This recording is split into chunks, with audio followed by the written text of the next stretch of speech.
Welcome everyone. Sharada Devi here, welcoming you, me, all of us, those that are live today and those that are watching the recording. Welcome to Ritualize Your Life Challenge. We are at day 23. Welcome. So let's take this moment to chant to Ganesha, the remover of all obstacles, and to Saraswati Devi, the goddess of knowledge, and then we begin, continuing with our initiation. Om Theo, Om Kate, welcome. Om Gam Ganapataye namaha. Om Gam Ganapataye namaha. Om Gam Ganapataye namaha. Aim Hrim Om Saraswatyai namaha. Aim Hrim Om Saraswatyai namaha. Aim Hrim Om Saraswatyai namaha. Om Shanti Shanti Shanti. Om. Okay. And so more have come here. Welcome Sister in Flow, Helena, Enrica, hello Sylvia, Savita, hello Christine. I'm back in my yurt. I don't know if you can hear it. The wind is back on. And let me know. I put the headphones. I hope you can hear well. I'm going to be here for 4 more days. And then I'm going to leave this nest. I'll be flying to Switzerland and from there to Italy, starting yoga teacher training. And so I will take you with me. You're going to come with me to Switzerland, and then we're going to go to Italy. And I will then log in from there, as I will be in the yoga teacher training, as the philosophy teacher, one of my different activities, something that I love dearly, having taught yoga philosophy for many years. And it's always a very beautiful and very intimate, deep dive into the yogic, Vedic teachings. And often, not often, every time, all the students have been really so dedicated and inspired and eager to learn the Vedic knowledge. Some of you have come through those yoga teacher trainings, like Theo and Sylvia. Often we create a bond, a very deep bond in these yoga teacher trainings as we go so deep. So, yes, a few more days here in Portugal until I will be back with the grace of the universe for our Nectar of You immersion, October 28th to November 3, a very special 1-week deep dive into the heart of the Vedic teachings with a lot of inspiration from sacred sexuality teachings. So, hello Julia, hello Ghislaine, hello Jamila, hello Anna Burvi. How are you? How is your heart? How have these days been? Love to hear from you. Anything new that has come up, new questions, maybe deep dreams. I have had very deep, revealing dreams.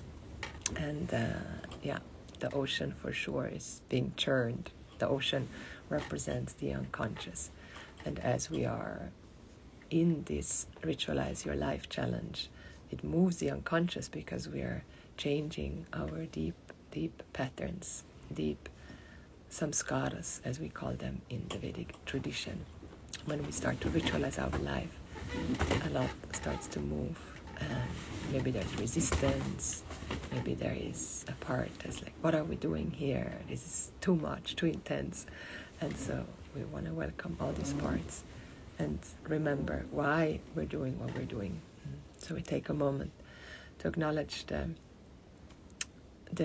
purpose of this Ritualize Your Life challenge. For those that are maybe watching this for the first time, we started this Ritualize Your Life challenge 23 days ago with the purpose to becoming a true contributor.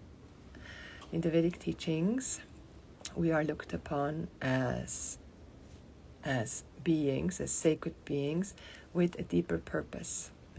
And basically life is given to us, so that we can discover our true nature. And life is full of challenges, and most of us see life as a means to become happy and become whole, become limitless, become secure.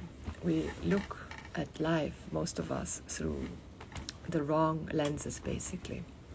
And the Vedic teachings, which is the body of knowledge that I have been with for the last 20 years, teaches us to see life not as a means really to become whole and complete, and it's not looked upon as the source of our happiness, but it is looked upon as a field where we can grow, and through every experience, pleasant or unpleasant, we have an opportunity really to discover that we have projected our wholeness, our well-being, our love outside of ourselves, which means we have given our power away, and the purpose is to reclaim this power, to step into our power again as human beings, to see that we are not limited, useless beings. No, the contrary. We are limitless, we are incredibly powerful, and this is really the purpose of life, to discover that fact.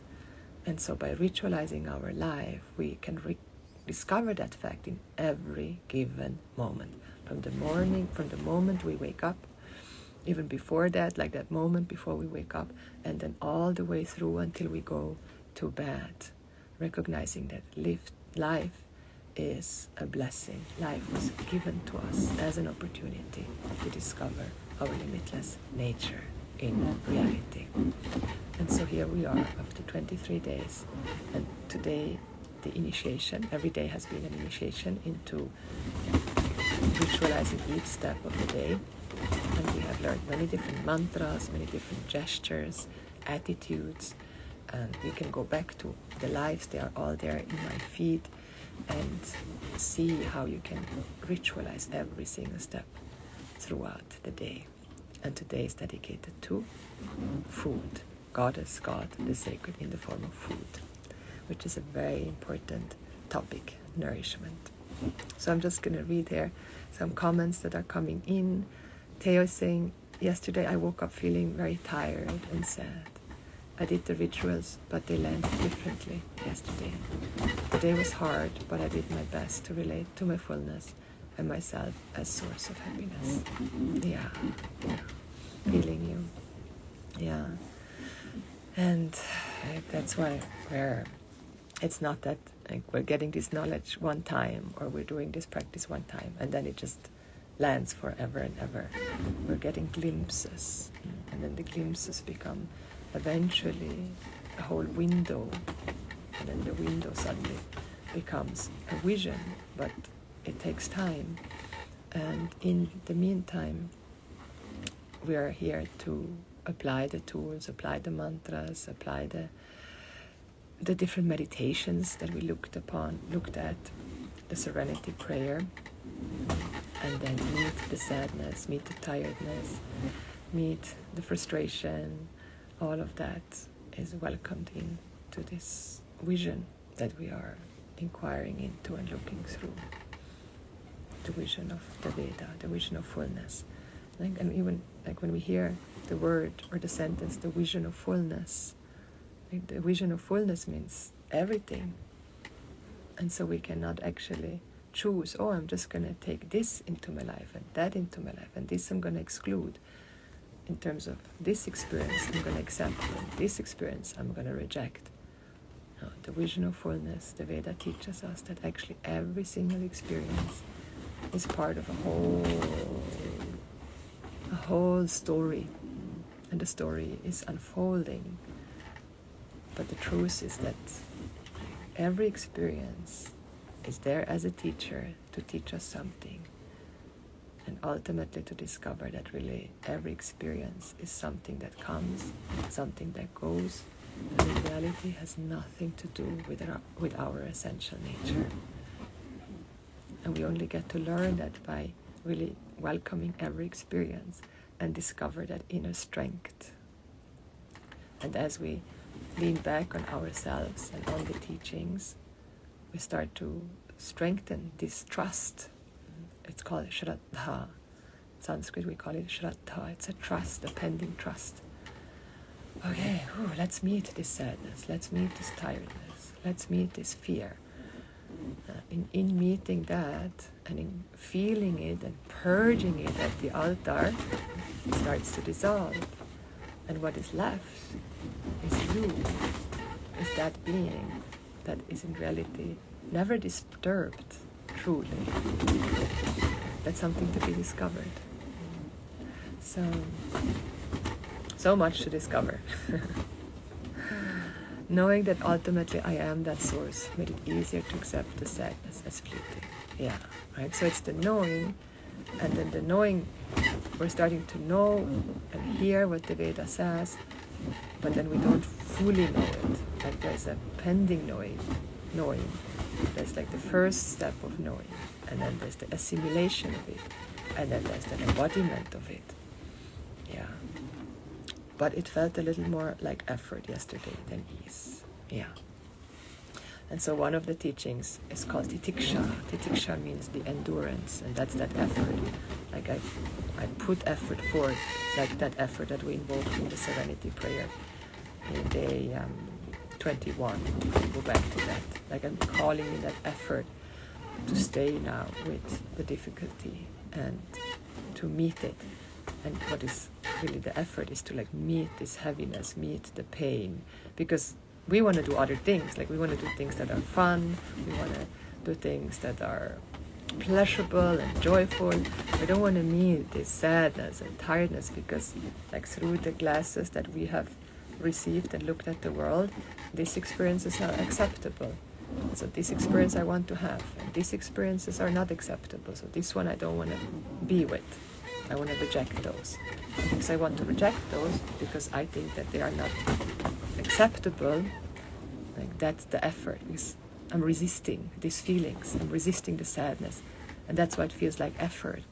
But then when we stop judging the experience and just seeing it as an experience, and we offer non-resistance, that resistance that is there, we offer non-resistance to it. We feel what is here, we express it. It resolves, and that becomes easier and easier and easier and easier, because the more you do it, the faster it dissolves. It's like that downward facing dog. The first time the downward facing dog, it feels so difficult.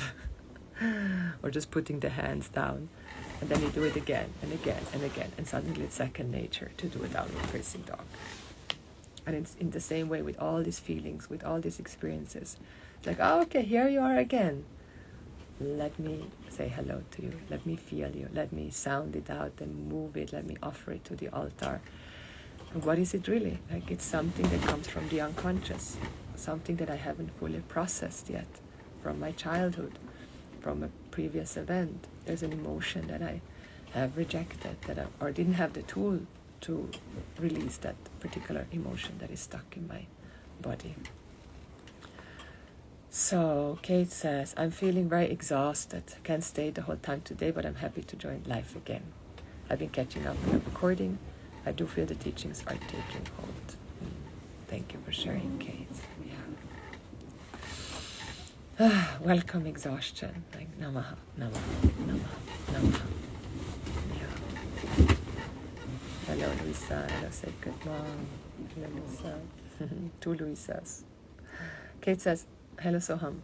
I've had wild dreams also, but mostly positive. That's some extra spiritual wells given to you.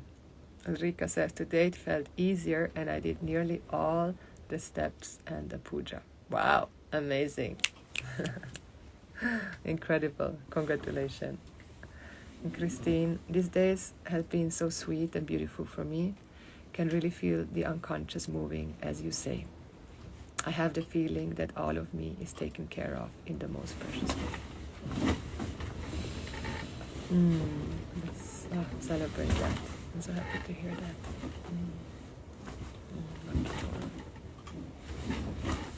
Beautiful. noticing, meeting the feeling. So empowering. Yes. Yeah. Very important. Yeah. Just feel it. That's it. And I don't know how many times I have said that, like to myself, to my students. Meet the feeling, meet the feeling, meet the feeling. Like, every time when it feels like effort, it's because we are not meeting the feeling, basically. Like, that's what it is. We're not meeting what is here. We're resisting God, Goddess, in the form of the expected, mainly unexpected guest. The Atiti. The Atiti is the unexpected guest. So, all these feelings. Today I also, like with the wind, there was a moment just like, wow, and it's like brought something, and I just said, okay, I'm gonna bring that out, what was stirred up by the wind, and it was just this like deep sound from my depths of my heart and yoni, and it just like, wow, and it felt so good to express it, because this wind can move, and it moves one. And so then, if I don't express it, it gets stuck. And then I get frustrated, and I get agitated. And I was just like, okay, I'm gonna feel this wind. I can be as strong as you wind. And then I just let it out, and it feels so good. Now I'm much better. The wind. Okay, and that can be the same. And I'm saying this with the wind. You may be thinking, but how many times do we talk about the wind or about the weather? It's so normal in the West to talk about the weather. I mean, people spend, I don't know how much time talking about the weather. If it's rainy or sunny or dry or hot. Right? And really what we're doing, unconsciously, we're talking about our own inner weather. We're just projecting it onto the outside weather. Yeah? Oh, it's so hot right now. It's so gray right now. And if you see, it's actually a reflection of how you feel inside, like that heat maybe inside. That is something that is burning up, or you're feeling like very dried out. It's like you don't feel inspired. You feel like, ugh. So I invite us all to pay attention to how often we talk about the weather, and actually stop doing that. It's very unnecessary and energy wasted, in my perception, and rather speak about what really matters, like speak about what are you actually feeling, what's going on in your heart, if it's an appropriate situation, of course, only, but especially with your dear friends, like let's get to the point, what's really going on in the heart. So today is dedicated to food, so God, Goddess as food. Yesterday we did the ointment ritual, and today is food, God, Goddess, the universe as food, is a very important one. So I invoke the sacred in this food. So whatever food we prepare, may we do it prayerfully. Like may we pay attention from where the food comes, going to the farmer's market, making sure it's organic food as much as possible. If possible, have a beautiful garden like Christine, and plant your own vegetables. That's the best. I really love Ayurvedic food, which means being aware of the season and being aware what my body constitution really likes. I'm more a Vata Pitta person, so for me it's really good to eat cooked food, and many times during the day, small portions. So like get to know what kind of food is really supporting your emotions, your spiritual growth. And so there are so many different nourishment ways of eating. There's raw food and microbiotic food and Ayurvedic food.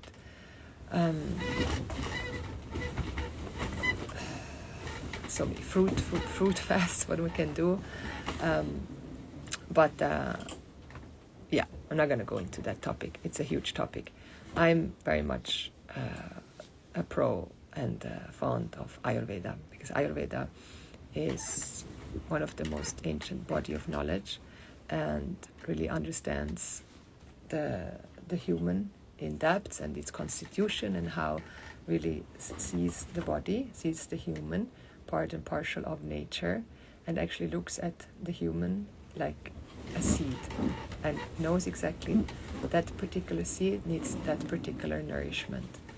It's just like a cucumber needs that amount of sun and that amount of water, and the potato needs this environment, and the pineapple needs that surrounding. And in the same way, Ayurveda looks at us human beings and sees what kind of seed are you, and what kind of condition and what kind of food is good for you so that you can fully flourish. And it pays attention to the digestion very much, like the digestion is one of the most important aspects so that we can thrive. And it understands that our emotions are intimately interconnected with our indigestion of food, actually.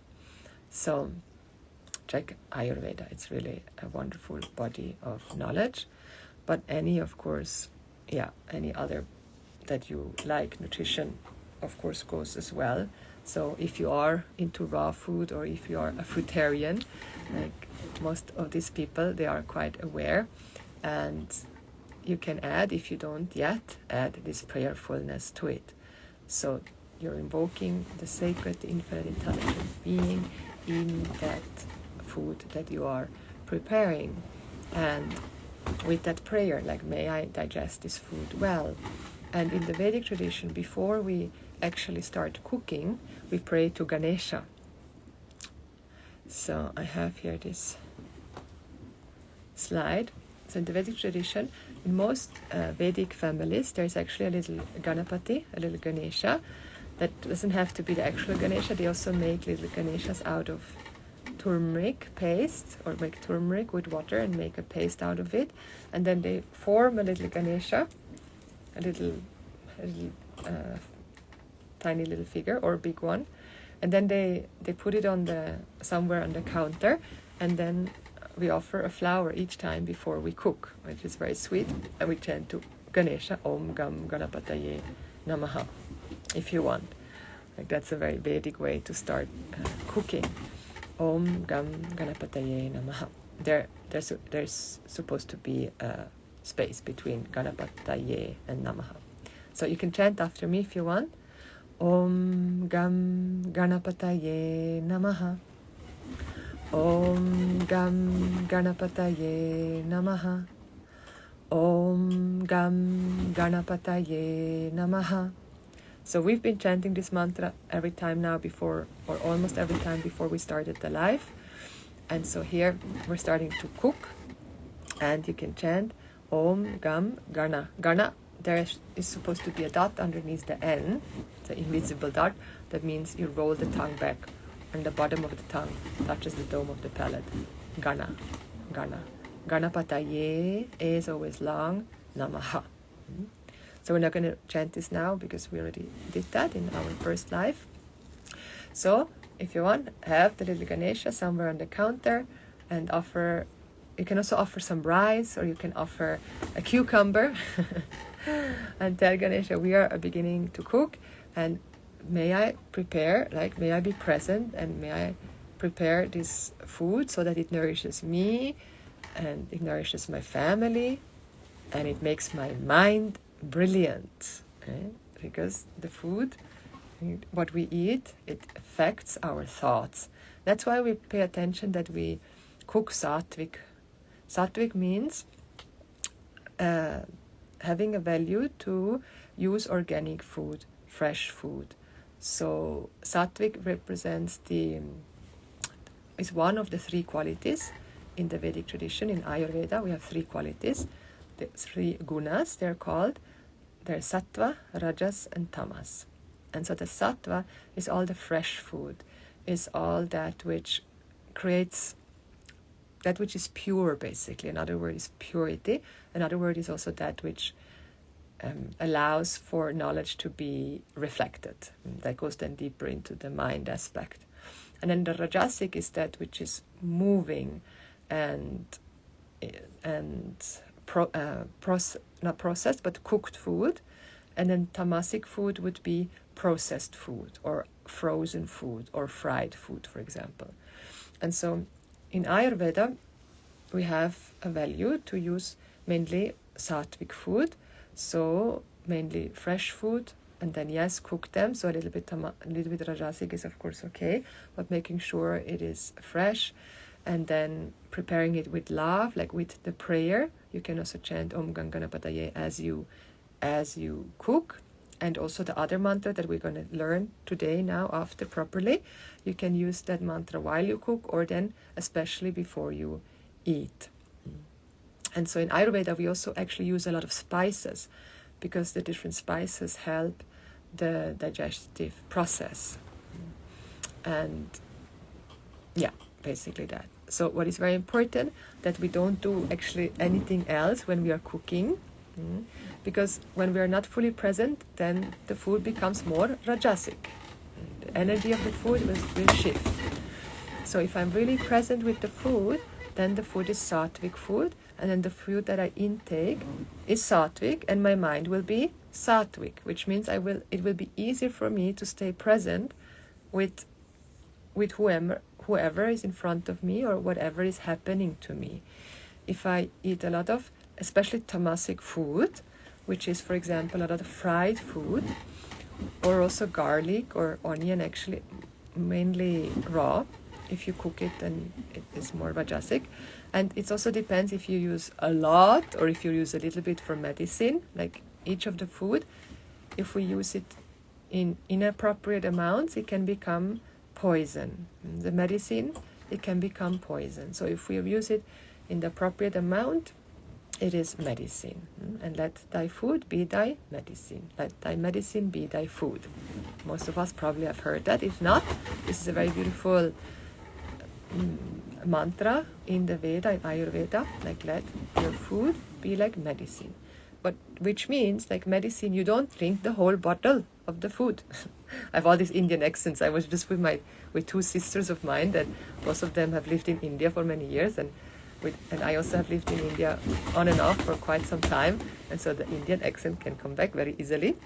It's here right now.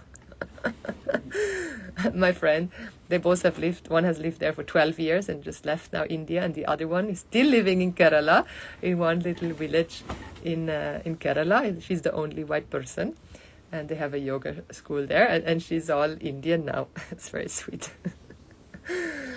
So what was I saying? Yes, so let thy food be thy medicine, right? So that the food we eat is knowing that it's medicine, and we don't eat too much. Like if we eat too much, then we have a belly ache, and then it's very difficult to digest, or then we get bloatedness. And so we eat the proper amount. So how do we know that we are full? Like most people don't know anymore when they are full, because we have overridden our stomach capacity so many times. So we don't actually feel anymore when we are full. Like for many years, I did not feel when I was full. I suffered from compulsive obsessive food disorder as a teenager, more than 20 years ago, thanks goddess. And I healed my disease actually with Ayurveda. And of course also the Vedic teachings and everything else that I have done, but very much with Ayurveda. I had so much stomach problem. I had irritable bowel syndrome, and nobody knew what was going on, and I would go to all kinds of doctors, and I had bloatedness and acidity. I would have so much stomach pain when I was a teenager sometimes that I would lie down on the floor because my stomach would hurt so much. And of course, that had a lot to do with unprocessed emotions. And also my food intake was not very consistent. It was very unhealthy. And so, of course, it affected my well-being and my capacity to really be able to do what I really wanted to do. Often there was a lot of tiredness involved, and also a lot of, actually, some kind, I wouldn't say depression, but some kind of strong, very difficult to handle the challenges of life at that time. And I notice, and I know from my students and from myself, like if I eat something that I know is not so good for me, if I do it consciously, then I know after I gotta suffer, and I'm gonna give some time to suffer. But if this happens a lot, like we see how it affects our mood, we see how it affects our energy level. And so eating the appropriate amount. And how do we know if we are full? Well, for me, it took really quite a few years to actually feel when I was full again. And Āyurveda helped me because I learned what kind of food is good for my constitution. I did lots of cleansing.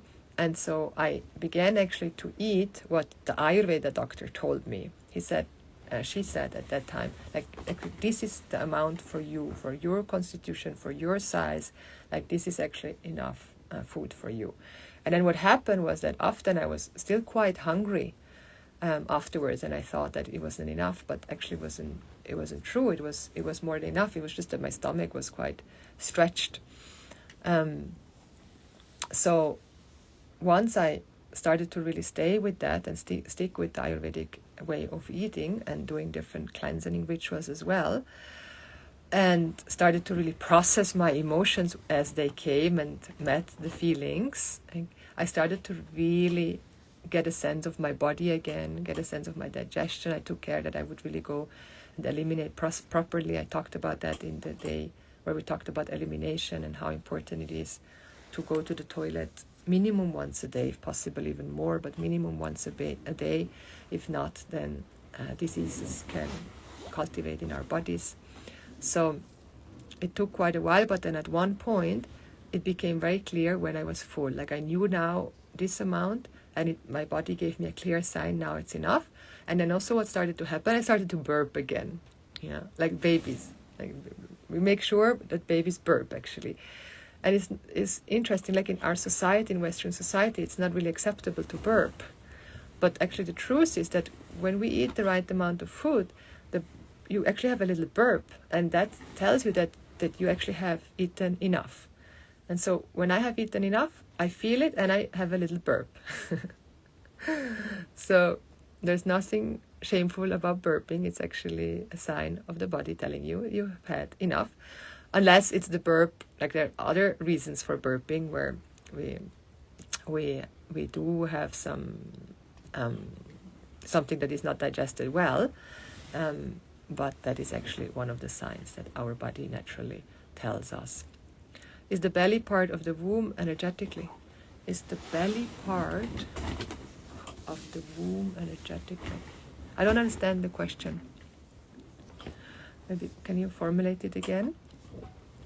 So the right amount, and so then if we are actually sick, if we are out of balance, then the medicine is our food. Like so, Ayurveda also then tells you what kind of food to eat to actually heal. So, like my medicine was to not eat broccoli and cauliflower because I was suffering of bloatedness for such a long time. And like in Ayurveda, it says cauliflower and broccoli gives bloatedness. So my medicine was not to eat that. And then when I had acidity, the medicine was not to eat any spicy food. And the medicine was to drink fennel tea because it's really good for digestion. Yeah. So that's the beauty and the depth of this mantra, let food be thy medicine and thy medicine be thy food. So we eat, and it's like medicine, and food is the medicine. So beautiful. Because they both hold emotions. Yeah, so I think I know what you mean. You mean the belly part in the womb? Yeah, both hold emotions. Belly holds emotions, womb holds emotion, yes. Actually, any body part can hold emotion. It's for women especially. We hold a lot of emotions in the belly, and then in the womb as well, specifically related to our self-image, our self-worth, shame, guilt, etc. So different body parts hold different emotions. That's often my experience. Like different organs also hold different emotions. I think that's what you mean. If not, please clarify. So, very important to be present so that the food is sattvic and so that our mind is sattvic. Being present and then pouring love into making food, preparing this food. Like we all know, that if someone makes food with love, from love, and cooks for you because they love you, actually, no matter what they cook, it's delicious, almost. Like, I remember my grandmother, she was not the best cook, but she made spaghetti, and good, okay, I think I end. Great, Jasmine. My grandmother, she would make spaghetti, and a spaghetti with tomato sauce, and it was very simple, but I knew she made it with so much love, and I felt the love. So these were the best spaghettis in the whole universe, because she made it with love. And so that is really the most important ingredient, is love. Like, so we're present, we make it with love, and like, we recognize, well, this is God, goddess, in the form of tomato, in the form of cucumber, in the form of the rice. And then when we prepare it, it becomes like an art piece. Like, it actually, cooking is art. It's like a painting. You're taking these different vegetables and in these different colors and your different flavors, and you're the artist here, creating this beautiful meal for yourself. Often we're more inspired when there is someone else there as well. So you can invite people. Like, it's a very beautiful seva, beautiful service, to offer food and to give food in the Vedic tradition. That is very, it says you get a lot of spiritual wealth for giving food, actually. So different actions give different amount of punyam. Punyam is spiritual wealth. And so different actions give different amount of spiritual wealth. And we say that cooking gives a lot of spiritual wealth, a lot of unseen wealth, because you're nurturing a person, and then for a few hours they are satisfied, and it's like, right? And so nurturing is such a beautiful dhanam, giving. And so before you start eating, chant the mantra above. Okay, that was because it was different sequence. So this is the mantra that you can chant if you want, or simply you create your own mantra and chant to the goddess of fullness, who is the mother of mother. So here, namaha is invitation, salutation. I welcome, I call in. Annapurneshvaryai. Ishwari is she who, they who protect Ishwara. Purna is fullness, and Anna is food. So the goddess of fullness, of food. And so Amma is also a name for mother. And the mother is she who nurtures, who nourishes, she who gives fullness, like when we're with the mother, when breastfeeding or breast eating, like it's that moment, it's that temporary, but it's a moment of fullness, a moment of complete satisfaction. Like when we're eating, it's just, and especially when the food is delicious and made with love, there's this moment of just fullness. There is no, you don't think of anything else when you're really present with the food. You're just absorbed in deep union with the food. And that's such a sacred moment. That's why it's also so important to actually not talk when you're eating. Like in our culture, in Western culture, it's so common. We go for food and then we eat, and most families, they don't even know to meet if they don't meet during a meal, because the meal gives them something to do. So it's not that you now go home and, okay, Mom, I'm never going to talk to you again anymore at the dining table. Like, we can still do that as a puja, as a ritual as well, and honoring our ancestors, which we will actually be coming to as well soon in our Ritualize Your Life Challenge, honoring our ancestors. So, like this, if this is a value for you, to, for example, then not to eat, not to speak anymore while you eat, like it's very important that we don't impose that onto anyone. It's my value. And then I often, like because I like to really be present when I eat, and when I speak and eat, and often I have actually indigestion, often I have stomach pain afterwards. I really like to be present when I eat. I like to be in silence when I eat. I can taste the food actually.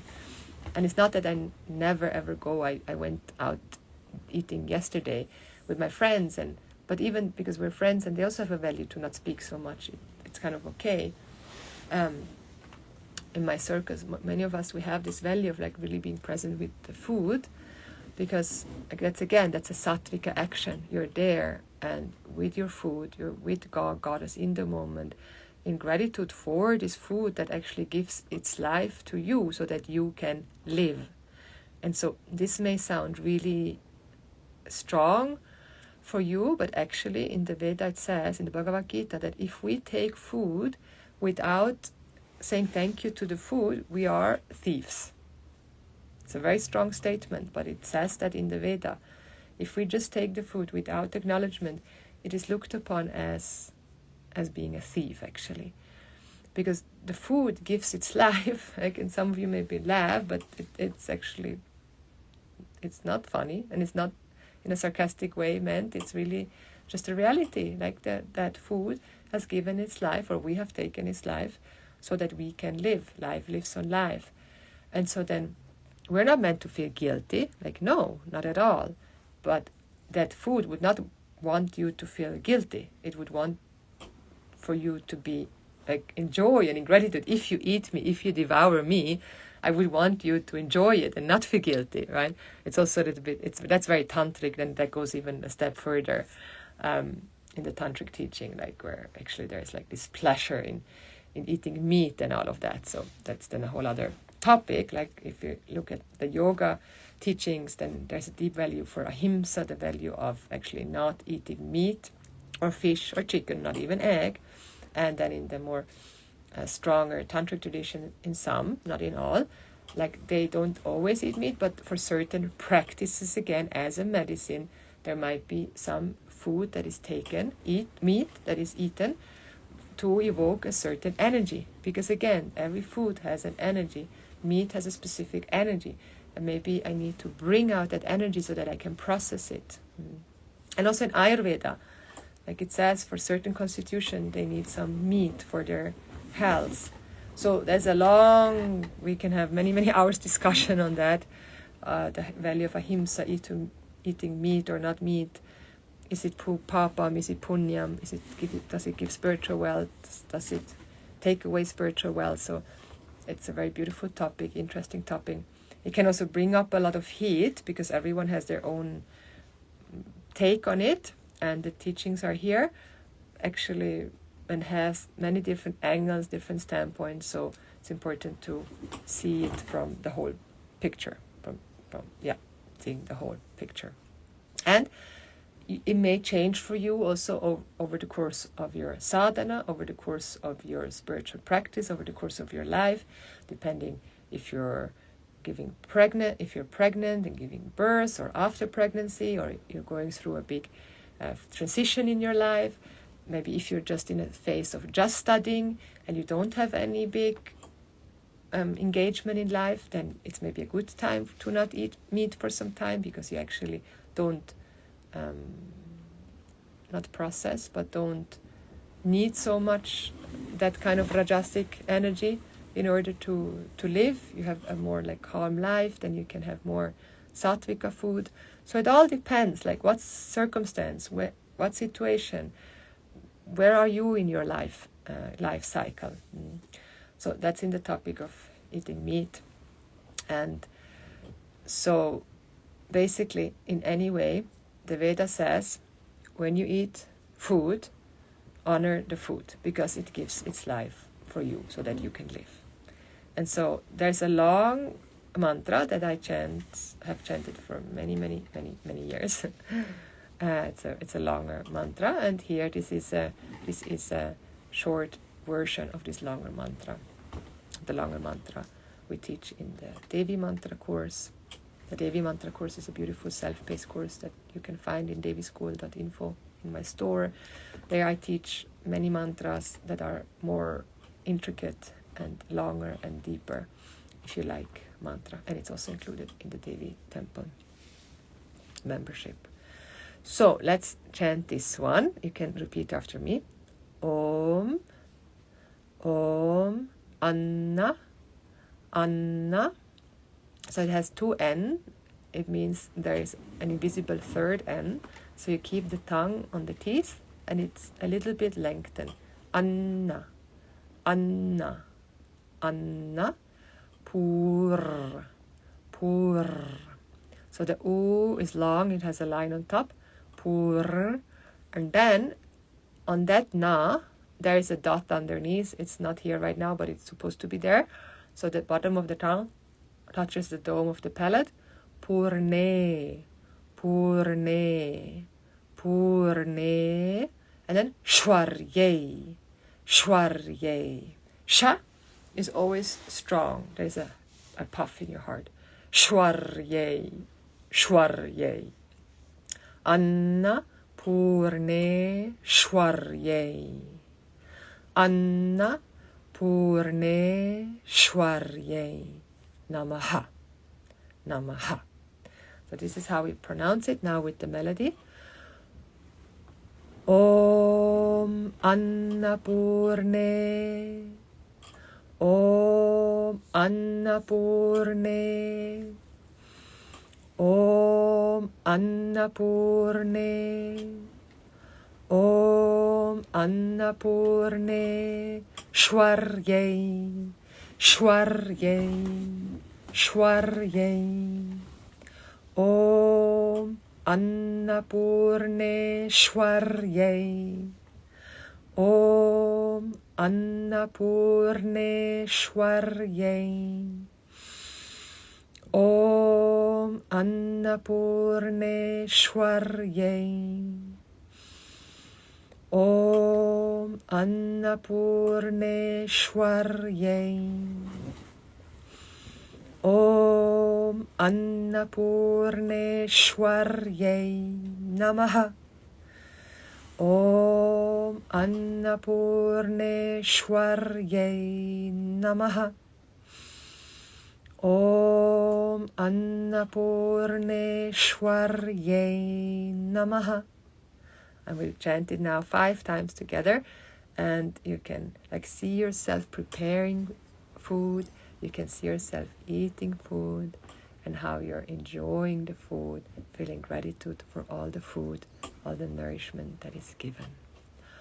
Om Annapurneshvaryai namaha. Om Annapurneshvaryai namaha. Om Annapurneshvaryai namaha. Om Annapurneshvaryai namaha. And one more time. Om Annapurneshvaryai namaha. Just take a moment to let that sink. And then you can add a prayer if you want, like your own food prayer and an invocation. May all food be your medicine and medicine your food.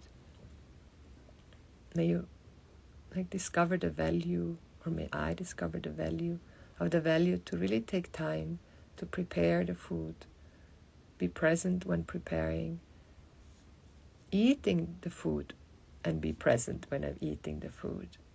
That I have a value to maybe speak less when I'm eating, so that I can really taste the food and I can feel how the food goes down my throat and goes down into my stomach, and I can feel the internal process, and I can actually honor this cycle of eating, digesting, and then eliminating, and heal my relationship for those that have an unhealthy relationship with food, that I know so many people have. May I heal my relationship with food, so that food nourishes me, and I have the energy to participate in the mystery of life.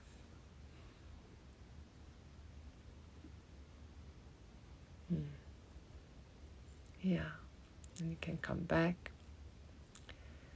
Yeah, that's my wish for all of us. I see so much obsession going on around food. And again, that's the same with the weather.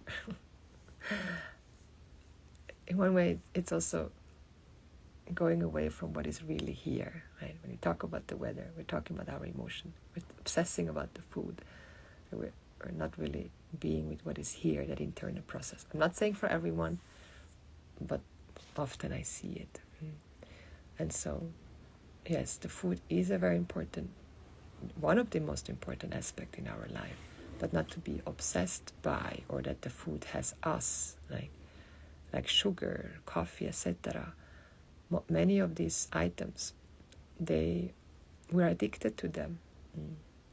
And so that means that then the coffee has us, the sugar has us. And an addiction means like there's some pain, there's some part in me that I'm not giving the attention that it requires. Like when I eat a lot of sugar, it's a sign that I'm lacking sweetness in my life. Right? So I can see also what am I consuming a lot, and then seeing, is it relating to what I'm lacking in, what I feel I lack in my life, and then how can you give yourself that sweetness in other ways than through sugar, for example. And so I saw there was a question regarding to coffee.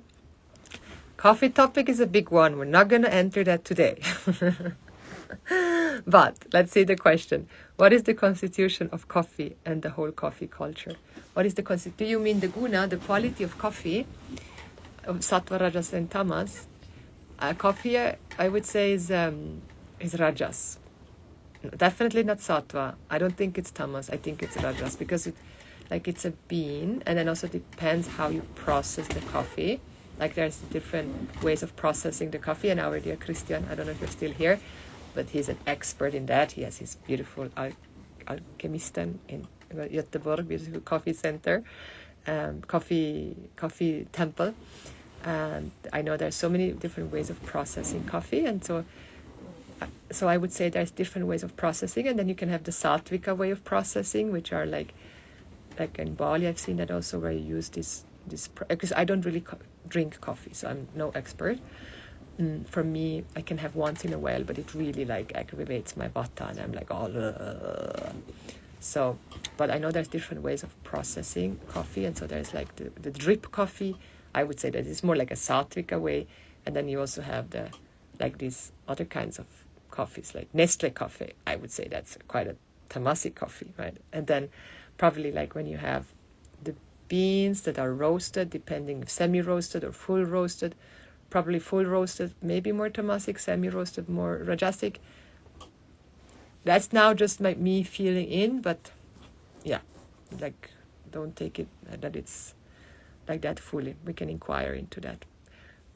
But in general, coffee drinking, I would say it's rajasic, right? Because it's a stimulant, and so stimulant goes into the category of rajas, the energetic part, the movement part. Tamas is like meat, is tamas, because it's dead, like dead animal, frozen food, fried food, etc., which coffee is not.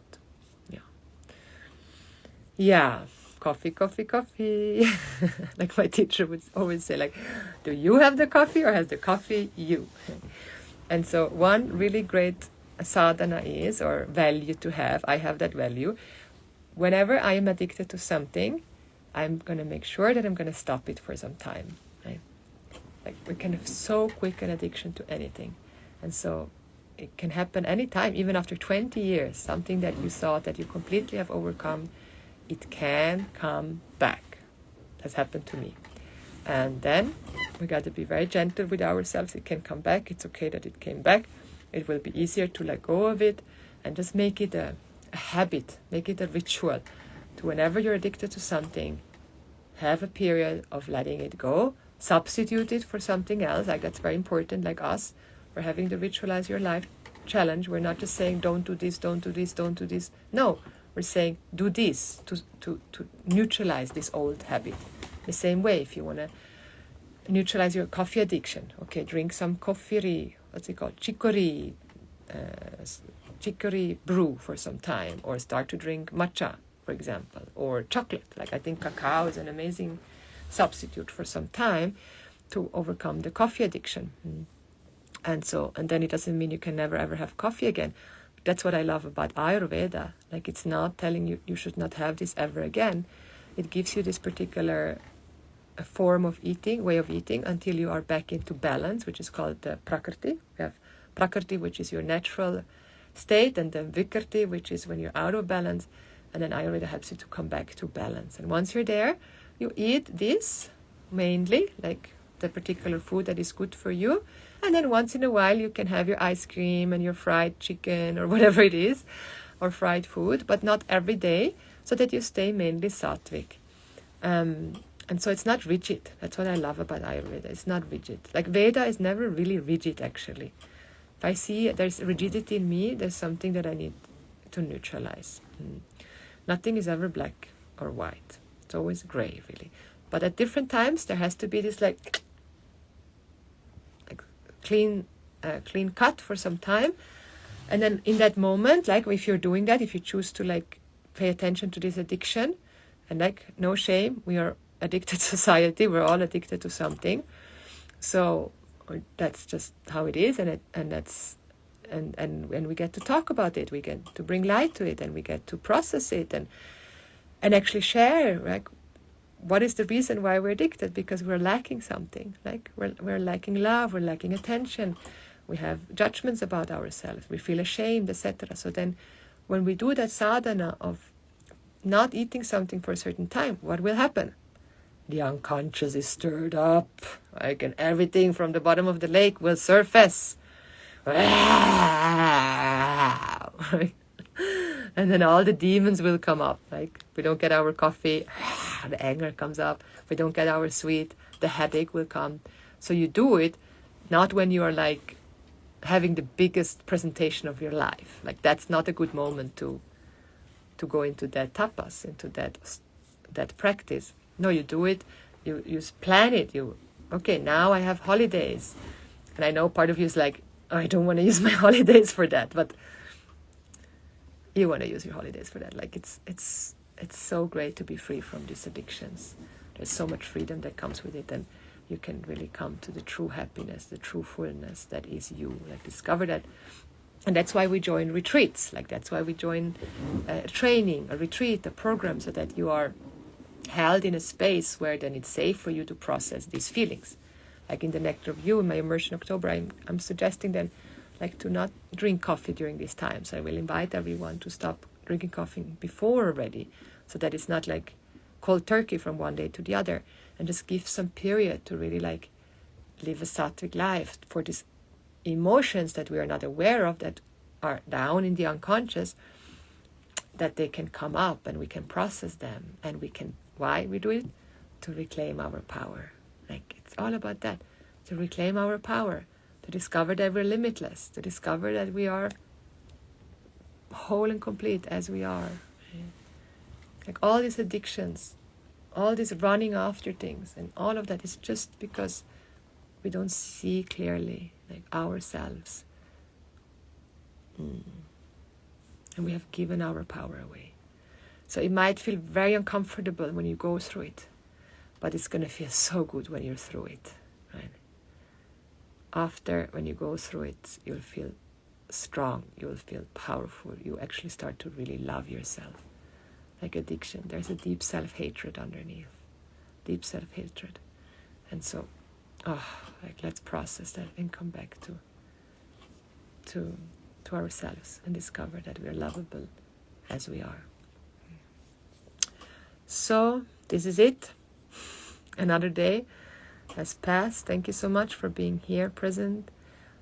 Those that have stayed all the time here present, those that have come and gone, and those that are watching the recording. Any questions, comments, you can post them here. You can send to me or comment them in the live when I post it in my feed. Mangalam. And then if we wake up tomorrow, we have day 24, initiation number 24. That's it. Thank you so much. Bye everyone. Thank you.